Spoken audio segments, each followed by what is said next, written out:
السلام عليكم ورحمة الله وبركاته. أهلا ومرحبا بكم في قناة الحقيقة. يشرفني أقدم لكم الحقيقة. أنا محمد المغربي. حلقتنا النهاردة حلقة مهمة جدا، هنعرض فيها أدلة خطيرة عن التخطيط للحرب العالمية الأولى والحرب العالمية الثانية والتجهيز للحرب العالمية الثالثة اللي بيتم التجهيز لها حاليا. طيب، هنعرض دلوقتي فيديو لبرنامج مسيحي بيتقدم في الولايات المتحدة.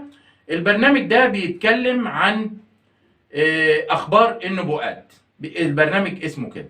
فبيعرض أدلة بتثبت إن أحداث الحرب العالمية الأولى والثانية والثالثة ذكرها ناس من زمان، وإثبات إن كل ده كان متخطط ليه من زمان، والتاريخ اللي احنا بنشوفه ده تاريخ مزيف، وإن في مجموعة بتدير العالم وبتحرك القادة اللي بيديروا العالم وبتدبر الحروب والمؤامرات وتوقع الاقتصاد وتعمل أمور كتير جدا بتدار حوالينا.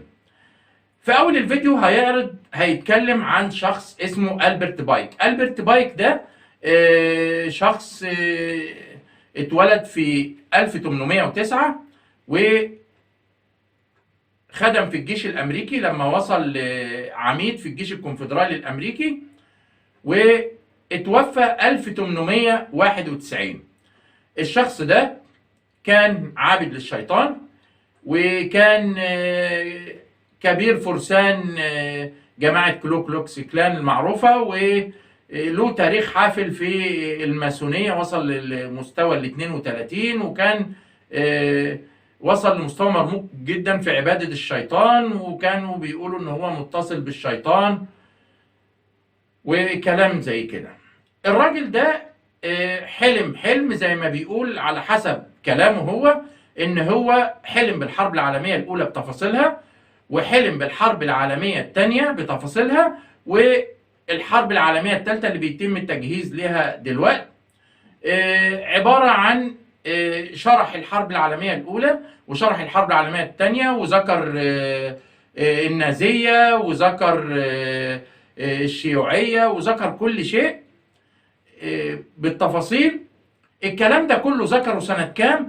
ذكره 1871، 15 أغسطس 1871. قال إن هو شاف رؤية من الشيطان والعياذ بالله، والكلام ده إن هو ووضح له الخطة اللي بيتم التجهيز ليها. طبعا احنا عارفين ان احنا في صراع مع الشيطان من اول سيدنا آدم الى قيام الساعة، وان الشيطان بيعد العدة وبيجهز دايما للشر لبني آدم، واحنا داخلين على اخر مرحلة في نهاية الزمان. وزي ما عرضنا قبل كده في فيديو ان العلامات اللي ذكرها رسول الله قبل خروج الدجال ظهرت، ومنها جفاف بحيرة طبرية، وان 2020 اسرائيل ملت بحيرة طبرية تحلية مية بحر، وان احنا داخلين على يعني في الفترة اللي قبل ظهور الامام المهدي وخروج الدجال، وداخلين على الملاحم الكبيرة اللي هتتم، وان شاء الله كل مخططاتهم هتفشل. وبدليل ان رسول الله ذكر ان الدجال هيخرج في غضبة يغضبها، هيكون غضبان جدا نتيجة فشل مخططه ان شاء الله.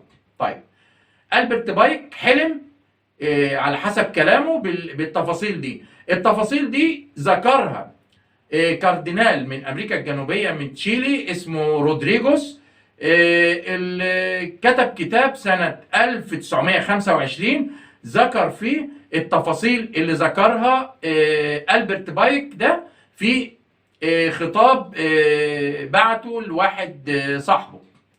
ذكر تفاصيل الحرب العالمية الأولى والثانية، واتكلم عن تفاصيل الحرب العالمية الثالثة اللي هتبقى بين العالم الإسلامي وبين الصهيونية، قادة العالم الإسلامي والصهيونية، تمهيدا ل دمار كبير، وبعد كده انتشار العدمية والإلحاد، تمهيدا لخروج الدجال. طبعا هو في الفيديو بيتكلم عن مجيء المسيح الثاني بالنسبة لهم اللي هو المخلص، وتفاصيل مختلفة عننا كمسلمين أهل سنة. احنا بنتكلم عن المخطط اللي هو بيشرحه. ألبرت بايك اتكلم عن التفاصيل دي، ذكرها الكاردينال اللي هو من أمريكا الجنوبية من تشيلي اسمه رودريغوس، وذكر الكلام ده ويليام جي كار.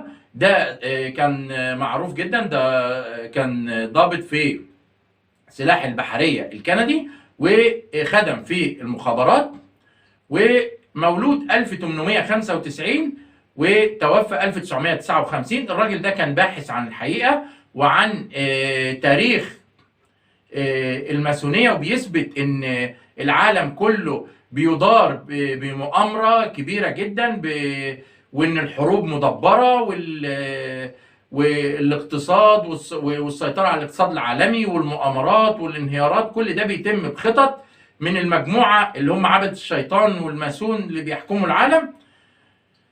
فعندنا كده الراجل اللي هو مقدم البرنامج بيعرض الكلام اللي قاله ألبرت بايك ده في 1871، عرضه رودريجوس الكاردينال اللي هو في أمريكا الجنوبية في 1925 في كتاب، وذكروا ويليام جي كار الراجل اللي هو الباحث عن الحقيقة ده، وله كتاب اسمه الشيطان أمير هذا العالم، مذكور فيه الكلام بتاع ألبرت بايك، وله كتاب تاني اسمه أحجار على رقعة الشطرنج، بيتكلم فيه عن تفاصيل المؤامرة في العالم اللي بتدير العالم وبتهيئ العالم لكارثة خطيرة اللي احنا داخلين عليها، الحرب العالمية الثالثة.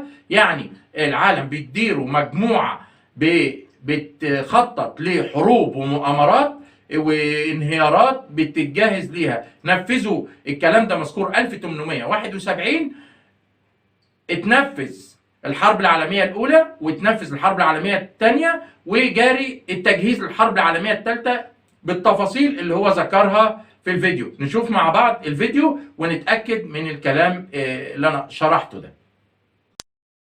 I'm J.R. Church. Welcome to today's analysis of the news. Albert Pike was one of the most colorful characters in American history. It is said that he was born on December 29, 1809 in Boston, was the eldest son of 6 children born to Benjamin and Sarah Andrew Pike. He studied at Harvard and later served as Brigadier General of the Confederate Army. After the Civil War, Pike was found guilty of treason and jailed, only to be pardoned by President Andrew Jackson on April 2, 1866, who met with him the next day at the White House. On June 20th, 1867, Scottish Rite officials conferred upon Johnson 32nd degree Freemasonry degrees. Pike was said to be a genius, able to read and write 16 languages. He was one of the founding fathers of the head of the ancient accepted Scottish Rite of Freemasonry, being the Grand Commander of North America Freemasonry from 1859, and retained that position until his death in 1891. In 1869, he was the top leader of the Knights of the Ku Klux Klan. Pike was said to be a Satanist who indulged in the occult, and he apparently possessed a bracelet which he used to summon Lucifer, with whom he had constant communication. He was the Grand Master of a Luciferian group known as the Order of the Palladium, or of Sovereign Council of Wisdom, it's also been called, which had been founded in Paris in 1737. Now, General Albert Pike was the only Confederate general with a statue on federal property in Washington, D.C. He was honored not as a commander or even as a lawyer, but as Southern Regional Leader of the Scottish Rite of Freemasonry. The statue stands on a pedestal near the foot of Capitol Hill between the Department of Labor building and the Municipal building between 3rd and 4th Streets on D Street Northwest. Now, I tell you all of this because it is said that he received a vision from his mentor, Mr. Lucifer, I guess, on August 15th, 1871. And William Guy Carr, former intelligence officer in the Royal Canadian Navy, wrote a book called Satan, Prince of this World, in which he gives this information. He said that he received this information from a book written by Cardinal Caro Rodriguez in Santiago, Chile, who wrote in 1925 a book called The Mystery of Freemasonry Unveiled. And in this book, in 1925, it is said that he wrote a letter to a man named Mazzini, in which he described this dream. And in the dream, he predicted 3 world wars. The First World War, he said, must be brought about, and I'm quoting from Albert Pike. The First World War must be brought about in order to permit the Illuminati to overthrow the power of the czars in Russia and of making that country a fortress of atheistic communism. The divergences caused by the agents of the Illuminati between the British and German empires will be used to foment this war. At the end of the war, communism will be built and used in order to destroy the other governments and in order to weaken the religions. Now, students of history will know that Otto von Bismarck forged certain alliances between 1871 and 1898, which brought about this war, this World War I.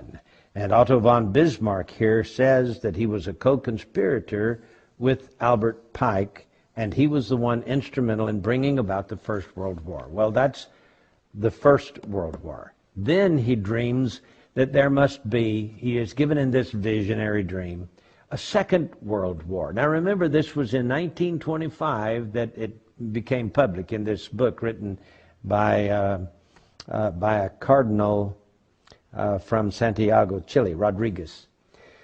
He says, quote, "The Second World War must be fomented by taking advantage of the differences between the fascists and the political Zionists. This war must be brought about so that Nazism is destroyed and that the political Zionism will be strong enough to institute a sovereign state of Israel in Palestine. During the Second World War, international communism must become strong enough in order to balance Christendom, which would then be restrained and held in check until the time when we would need it for the final social cataclysm." Well, there are some who may argue that the terms Nazism and Zionism were not known in 1871. You should remember, however, that the Illuminati invented both of these movements. In addition, communism as an ideology and as a coined phrase originates in France during the Revolution. In 1785, Restif coined the phrase 4 years before the Revolution broke out. Restif and Babeuf, in turn, were influenced by Rosé, as was the most famous conspirator of them all, Adam Weishaupt. Then he has this vision, in this vision, not only 1 world war and 2 world wars, but here comes the Third World War. He says, and I quote, "The Third World War must be fomented by taking advantage of the differences caused by the agents of the Illuminati between the political Zionists and the leaders of the Islamic world." Yeah, that's what he says. The war, this was 1925. Please understand that.